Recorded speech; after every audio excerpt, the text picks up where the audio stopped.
این گرمخانه در خطه زمین نزد حولگی منزل استقامتی در دهه گلابو دهاتی به نام عبدی عوض ناحیه واسع است. عبدالمجید سلیموف و صالح احمد دولت و همسران بعد با نفقه برآمدنشان آن را 5 سال پیش بنیاد نمودند.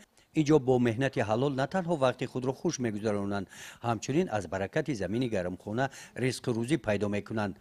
این اویله در سمت استفاده قطعه زمین نزد حولگی بخشیده به عید نوروز در حدود جماعت دهات یکی از بهترین ها معرفی گردیدند.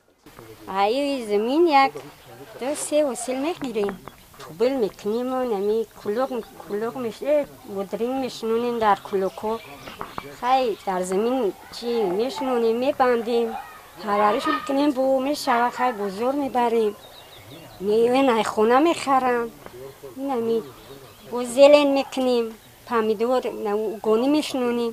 همسران هر یک وجب زمین گرمخانه رو مثل سالهای گذشته امسال هم همین طور عاقلانه و صبرناک استفاده کردند. در یک گوشه درختان لیمو پرورش یافتند.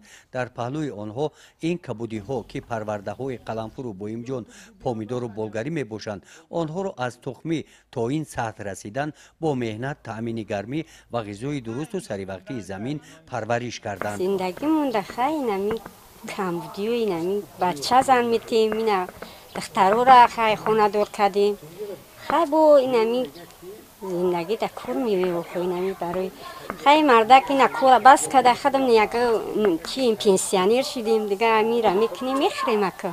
در این حوله از درآمد حاصل گرمخانه همسران الهام گرفته در پهلوی این گرمخانه باز یک گرمخانه دیگر ساختند.